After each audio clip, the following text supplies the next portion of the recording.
എല്ലാവർക്കും നമസ്കാരം. Artificial ഇന്റലിജൻസിന്റെ God father എന്ന് തന്നെ വിശേഷിപ്പിക്കുന്ന ഒരാളുണ്ട്, ജെഫ്രി ഹിൻടൺ. അദ്ദേഹം ഈ അടുത്ത് വളരെ ഗൗരവമുള്ള ചില മുന്നറിയിപ്പുകൾ നൽകിയിരുന്നു. അതിനെക്കുറിച്ചാണ് നമ്മളിന്ന് സംസാരിക്കുന്നത്. അപ്പോൾ നമുക്ക് തുടങ്ങാം. അദ്ദേഹത്തിൻ്റെ തന്നെ ഒരു വാചകത്തോടെ തുടങ്ങാം. എന്താണ് വരാനിരിക്കുന്നതെന്ന് നിങ്ങൾക്കൊരു ധാരണയുമില്ല. ഈ ഒരൊറ്റ വാചകം മതി നമ്മളിനി ചർച്ച ചെയ്യാൻ പോകുന്ന കാര്യങ്ങളുടെ ഒരു ഗൗരവം മനസ്സിലാക്കാൻ. അപ്പോൾ ഒന്നാമത്തെ ചോദ്യം ഇതാണ്: ആരാണ് ഈ ജെഫ്രി ഹിൻടൺ? എന്തിനാണ് ഇദ്ദേഹം പറയുന്നത് ലോകം ഇത്ര ശ്രദ്ധയോടെ കേൾക്കുന്നത്? നമുക്ക് ആദ്യം അതൊന്ന് നോക്കാം. അതായത് അദ്ദേഹത്തിന്റെ വിശ്വാസ്യതയെ നമുക്ക് ചോദ്യം ചെയ്യാൻ പറ്റില്ല. കാരണം ChatGPT ഒക്കെ വരുന്നതിനു മുൻപ് അതിൻ്റെയൊക്കെ അടിസ്ഥാനമായ ന്യൂറൽ നെറ്റ്വർക്കുകൾ എന്ന ആശയത്തിന് പിന്നിലെ പ്രധാന ശക്തികളിലൊരാളായിരുന്നു അദ്ദേഹം. ചുരുക്കി പറഞ്ഞാൽ നമ്മൾ ഇന്ന് കാണുന്ന ഈ AI ലോകത്തിന്റെ ഒരു പ്രധാന ശില്പി തന്നെയാണ് അദ്ദേഹം. ഇതിലെ ഏറ്റവും പ്രധാനപ്പെട്ടൊരു പോയിന്റ് എന്താണെന്ന് വെച്ചാൽ, ഈ AI-യുടെ വളർച്ച ഇനിയിപ്പോൾ നിർത്തിവെക്കാൻ പറ്റില്ല എന്നുള്ളതാണ്. കാരണം ഗൂഗിൾ, മൈക്രോസോഫ്റ്റ് പോലുള്ള വലിയ കമ്പനികൾ തമ്മിൽ കടുത്ത മത്സരത്തിലാണ്. ഒരാൾ നിർത്തിയാൽ മറ്റൊരാൾ മുന്നോട്ട് പോകും. അതുകൊണ്ട് തന്നെ ഇത് മുന്നോട്ട് പോയേ തീരൂ. അതുകൊണ്ടാണ് അദ്ദേഹം പറയുന്നത്, ഇനിയിപ്പോൾ വികസനത്തിലല്ല, അതിൻ്റെ സുരക്ഷയിലാണ് നമ്മൾ ശ്രദ്ധിക്കേണ്ടതെന്ന്. ഓക്കെ, അടുത്തതായി ഹിൻടൺ തൊടുന്നത് നമ്മളെ എല്ലാവരെയും നേരിട്ട് ബാധിക്കുന്നൊരു വിഷയമാണ്: ജോലി. നമ്മളിന്ന് ചെയ്യുന്ന ജോലികളുടെ ഭാവി എന്താവും? അതിലൊരു വലിയ വിപ്ലവം വരാൻ പോകുകയാണോ? അതായത് പണ്ട് വ്യാവസായിക വിപ്ലവം വന്നപ്പോൾ എന്താ സംഭവിച്ചത്? അത് മനുഷ്യന്റെ കായികശേഷിയാണ് മാറ്റിസ്ഥാപിച്ചത്, അല്ലേ? മെഷീനുകൾ വന്നു. പക്ഷേ ഈ AI വിപ്ലവം അങ്ങനെയല്ല. അത് ലക്ഷ്യം വെക്കുന്നത് നമ്മുടെ കായികശേഷിയല്ല, മറിച്ച് നമ്മുടെ തലച്ചോറിനെയാണ്, നമ്മുടെ ചിന്തിക്കാനുള്ള കഴിവിനെയാണ്.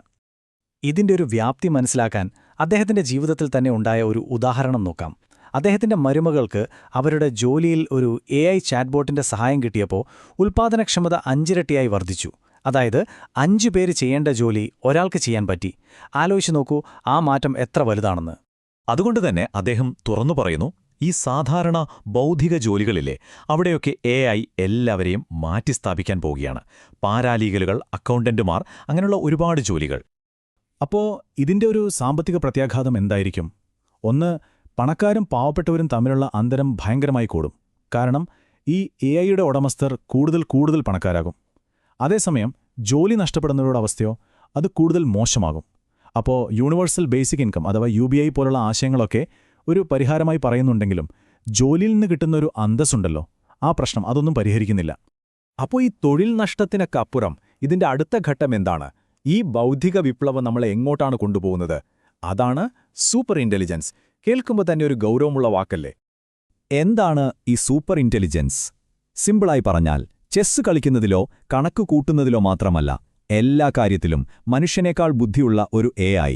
അത് വെറുമൊരു ടൂളല്ല, നമ്മളെക്കാൾ മികച്ച ഒരു ഇന്റലിജൻസായി മാറും. ക്രിയേറ്റിവിറ്റിയിലായാലും പ്രശ്നങ്ങൾ പരിഹരിക്കുന്നതിലായാലും എല്ലാത്തിലും. അപ്പോൾ ഇതെപ്പോഴാ സംഭവിക്കുക? ചില വിദഗ്ധർ പറയുന്നത് 10 വർഷത്തിനുള്ളിൽ തന്നെ ഇത് വന്നേക്കാമെന്നാണ്. ഹിൻടന്റെ സ്വന്തം ഒരു കണക്ക് വെച്ച് നോക്കിയാൽ ഒരു 10-20 വർഷം. ഇനി കുറച്ച് നീണ്ടുപോയാൽ പോലും 50 വർഷം.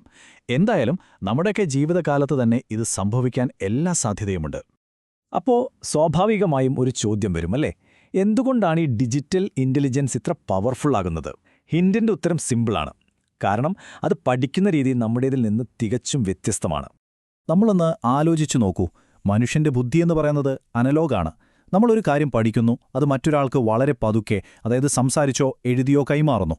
പിന്നെ നമ്മൾ മരിക്കുമ്പോൾ നമ്മൾ പഠിച്ച അറിവൊക്കെ നമ്മളോടൊപ്പം പോകും. പക്ഷേ ഡിജിറ്റൽ ഇന്റലിജൻസ് അങ്ങനെയല്ല. അത് ഡിജിറ്റലാണ്. അതിൻ്റെ തന്നെ പെർഫെക്റ്റ് കോപ്പികൾ ഉണ്ടാക്കാൻ പറ്റും.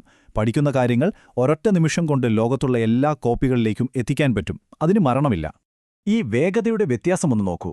നമ്മൾ സംസാരിക്കുമ്പോൾ കൈമാറുന്ന വിവരത്തിന്റെ വേഗത സെക്കൻഡിൽ ഏകദേശം 10 ബിറ്റ്സ് ആണ്. എന്നാൽ AI-ക്ക് നെറ്റ്വർക്കിലൂടെ കൈമാറാൻ പറ്റുന്നത് 1 ട്രില്യൺ ബിറ്റ്സ് പെർ സെക്കൻഡാണ്.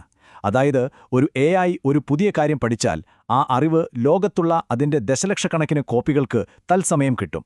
അദ്ദേഹം പറയുന്ന ആ ഒരു വാചകം വളരെ പ്രധാനപ്പെട്ടതാണ്. നിങ്ങൾ മരിക്കുമ്പോൾ നിങ്ങളുടെ അറിവുകളും നിങ്ങളോടൊപ്പം മരിക്കുന്നു. പക്ഷെ അവ അനശ്വരമാണ്. ശരിയല്ലേ? AI-യുടെ അറിവ് ഒരിക്കലും നഷ്ടപ്പെടുന്നില്ല. അതിങ്ങനെ കൂടിക്കൂടി വരും. പക്ഷേ നമ്മുടെ അറിവ് ഓരോ തലമുറ കഴിയുമ്പോഴും ഒരു തരത്തിൽ റീസെറ്റ് ചെയ്യപ്പെടുകയാണ്.